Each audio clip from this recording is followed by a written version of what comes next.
அகத்திய சித்தன் உலக மாற்றத்திற்காக முன்மாதிரியாக இந்த தமிழகத்தை மாற்றுவதற்கு என்ன பண்ணலாங்கிறத பற்றி பேசிக்கிட்டு இருக்கோம்.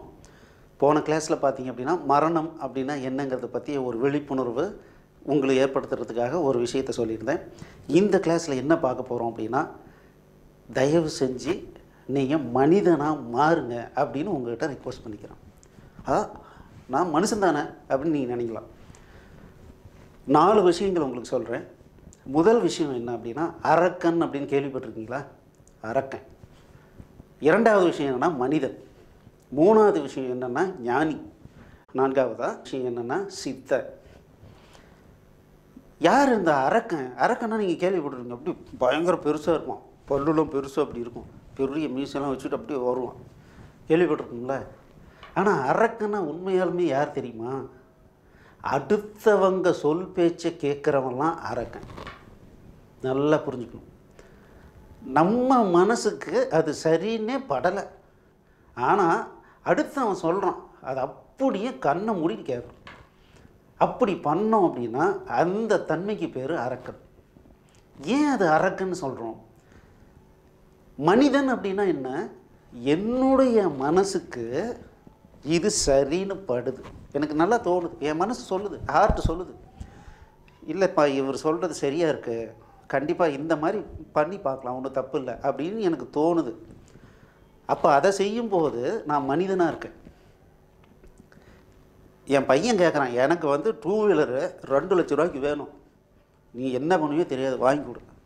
என்னுடைய ஒய்ஃப் சொல்கிறாங்க, நம்ம பெரிய வீடாக போகணுங்க, நம்ம யாருன்னு காட்டணும், பல கோடி ரூபாய் நீங்கள் வந்து சம்பாதிங்க, ஊழல் பண்ணாலும் பரவாயில்ல, வாங்கிட்டு வாங்க, நம்ம பெரிய ஆளாகி நம்ம சொந்தக்காரங்கிட்டலாம் நம்ம யாருன்னு காட்டலாம் அப்படின்னு சொல்கிறாங்க. நமக்கு தோணுது, வண்டி எதுக்கு 2 லட்ச ரூபாய்க்கு?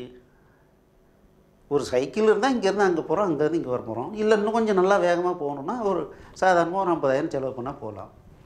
என்னதுக்காக 2 லட்சம்? இல்லை எனக்கு வந்து என் ஃப்ரெண்ட்ஸுங்க மத்தியில் பெருமை வேணும் அப்படின்னு சொல்கிறான். அது நமக்கே தெரியுது, அதெல்லாம் ஒன்றும் சரியில்லைன்னு தோணுது. அவருக்கு வேணும்னா அவர் முயற்சி பண்ணணும்.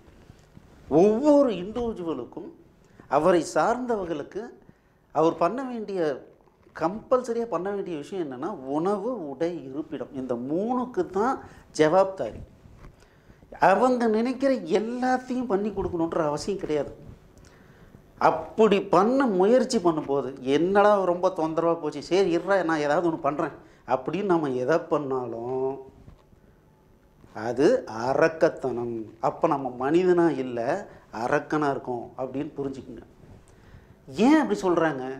இப்போது எனக்கு ஒன்று வேணும், எனக்கு வந்து ஒரு கார் வேணும்பா கண்டிப்பாக, அதுக்கு நான் என்ன வேணாலும் பண்ணுவேன், ஊழல் பண்ணுறேன், என்ன கொள்ளை அடிக்கிறேன், என்ன வேணாலும் பண்ணுறேன் அப்படின்னு சொல்லி உங்களுக்கு வேணுங்கிறதுக்காக ஒரு கொலையே பண்ணுறீங்கன்னு வச்சுங்களேன்.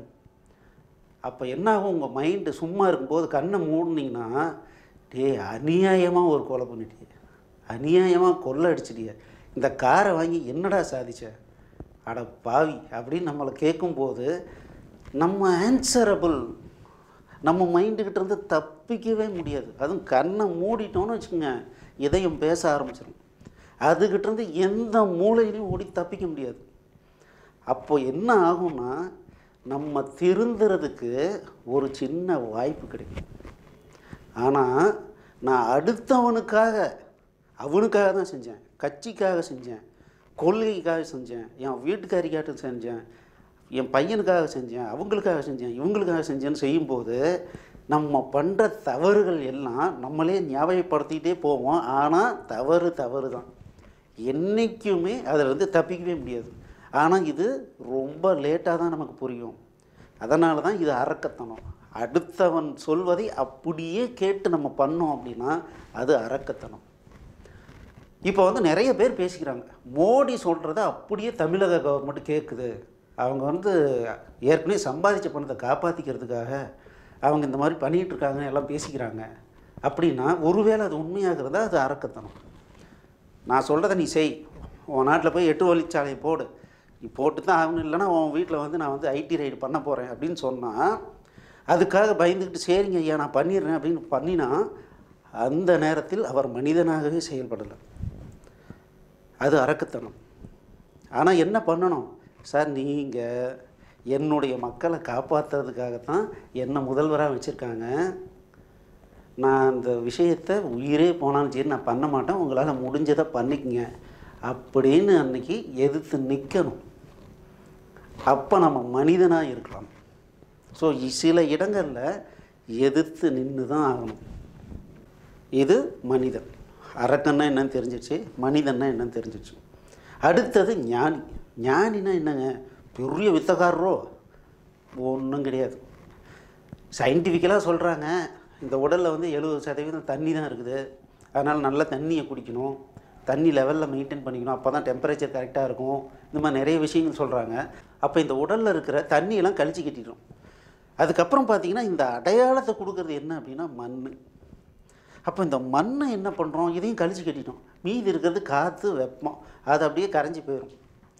அதுக்கு மேலே இதில் என்ன இருக்கும், ஒன்றுமே இருக்காது. அப்படின்னா நான் நான் நான் நான் இந்த உடலை பற்றியே யோசிச்சுட்டு இருக்கிறேனே, நான் அப்படிங்கிறது உண்மையாலுமே என்ன, எந்த இடத்துல இருக்கிறத நான் நினைக்கிறேன் அப்படின்ற சிந்தனை நம்ம மைண்டுக்குள்ளார வச்சுக்கிட்டே இருந்தோன்னா, நம்ம கேள்வி கேட்டுக்கிட்டே இருந்தாவே போதும். நீங்கள் ஞானிங்க. இன்னும் சிவன் வந்தான், அப்படி யாருன்னா உன்னை தூக்கிட்டு போவான், அவனுக்கு பரவசமாக இருக்கும். அதெல்லாம் ஞானம் கிடையாது, அதெல்லாம் ஞானி கிடையாது. அது நடந்ததுன்னா நடக்கும்போது நடக்கட்டும்.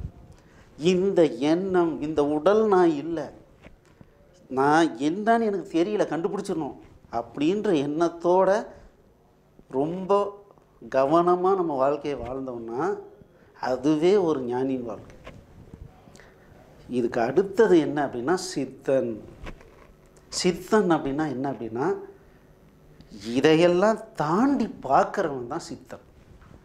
எதை தாண்டி பார்க்கணும், இப்போ தெரிஞ்சு போச்சு, நான் வந்து கண்டிப்பாக இந்த உடல் கிடையாது, நான் என்னவோ தான். அப்படின்னா என்னை சுற்றியும் இருக்கின்ற விஷயங்கள்லாம் என்ன, அது எப்படிலாம் நடக்குது அப்படின்னு பார்க்குறவர் யாருன்னா சித்தன். சித்தன் அப்படின்னா சூப்பர் சயின்டிஸ்ட். அது என்ன சூப்பர் சயின்டிஸ்ட்டு? சயின்டிஸ்ட்டுக்கும் சூப்பர் சயின்டிஸ்ட்டுக்கும் ஒரே ஒரு வித்தியாசம் தான். என்னென்னா சயின்டிஸ்ட்டு எதையும் பொழந்து பார்ப்பார், பொழந்து பார்த்துட்டு ஓகே இதுதான் அப்படின்னு முடிவு பண்ணுவார். சூப்பர் சயின்டிஸ்ட் என்ன பண்ணுவார், பொழந்து பார்க்காம அதை தூரத்தில் இருந்து கவனித்து ஓ இது இப்படி நடந்துக்கிட்டு இருக்கு அப்படின்னு முடிவுக்கு வருவார் சூப்பர் சயின்டிஸ்ட். ஒரு சின்ன எக்ஸாம்பிள் வச்சுக்கோங்க. ஒரு சயின்டிஸ்ட்டை போயிட்டு சார் நான் ஹாப்பியாக இருக்கிறேன்னா இல்லையான்னு சொல்லுங்கள் அப்படின்னா, அப்படியா அப்படின்னு சொல்லிட்டு ஒரு 115 டெஸ்ட்டு எழுதி கொடுப்பாரு. ரத்தத்தை எடு, அதை எடு, இதை எடு, எல்லாத்தையும் எடுத்து எல்லாம் கரெக்டாக இருக்க, நீ ஹாப்பியாக தான் இருக்க அப்படின்னு சர்டிஃபை பண்ணி கொடுப்பாரு. இதான் பொழந்து பார்க்குறது. சூப்பர் சயின்டிஸ்ட் என்ன பண்ணுவார், சித்தன் என்ன பண்ணுவார், அப்படியே உங்களுக்கு பார்ப்பார். அப்படி பார்க்கும்போதே தெரிஞ்சு போயிடும், ஓகே நீ ஹாப்பியாக இருக்கியா இல்லை சோகமாக இருக்கியா, உனக்குள்ளார ஏதாவது ஓடிக்கிட்டு இருக்கா அப்படிங்கிறத அப்படி பார்த்தோன்னே தெரிஞ்சுக்கலாம். இது ஒரு வித்தையெல்லாம் கிடையாது, இது ஒரு கவனமாக எதை நம்ம பார்த்தோம்னாலும் நமக்கு அது என்ன செஞ்சுக்கிட்டு இருக்குங்கிற உண்மை நமக்கு தெரியுது. ஏன்னா இந்த உலகத்தில் உள்ள எல்லா பொருட்களும் அதை அறியாமல் ஏதோ ஒரு விஷயத்தை வெளியே நடந்துக்கிட்டே இருக்குது. இதை நம்ம கெமிக்கல் ரியாக்ஷன் சொல்லுவோம், வேறு எதா வேணாலும் சொல்லலாம். பட் அல்டிமேட்டாக என்ன அப்படின்னா சூப்பர் சயின்டிஸ்ட் அப்படின்னா சித்தன் அப்படின்னா ஒரு சூப்பர் சயின்டிஸ்ட்டு. அவர் என்ன பண்ணுவார், எதையும் பொழந்து பார்க்காம வாழ்ந்துக்கிட்டு இருக்கும்போதே அது என்னன்னு கண்டுபிடிப்பார். ஒரு செடியை பார்க்குறாரு, அந்த செடியை கவனிச்சிக்கிட்டே இருக்கார்.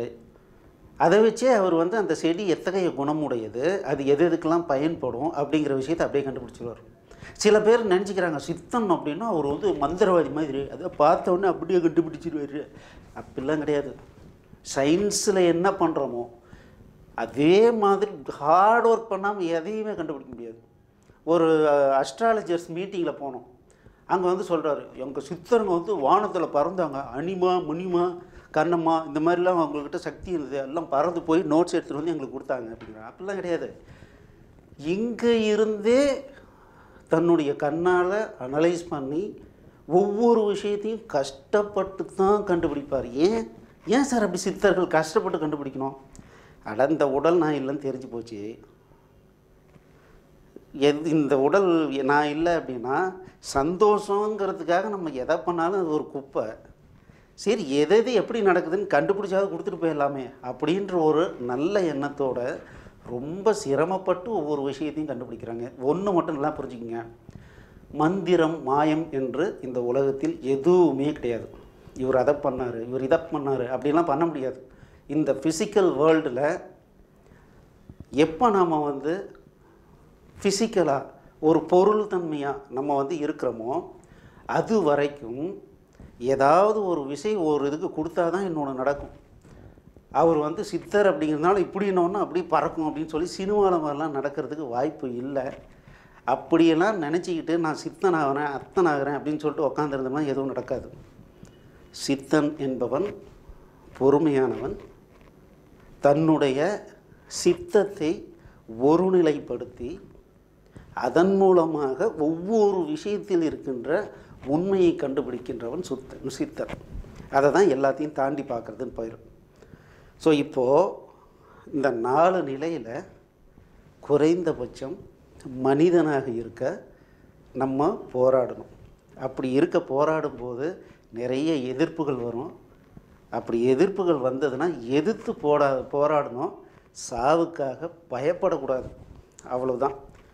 இது தெரிஞ்சது அப்படின்னா இதை நம்ம ஃபாலோ பண்ணோம் அப்படின்னோம்னா மாற்றங்கள் பல ஆயிரம் கோடி மடங்கான வேகத்தில் ஈஸியாக நம்மளால் அச்சீவ் பண்ணிட முடியும். வாங்க அடுத்த வீடியோவில் இன்னொரு முக்கியமான விஷயத்தை நம்ம பார்க்கலாம். நன்றி.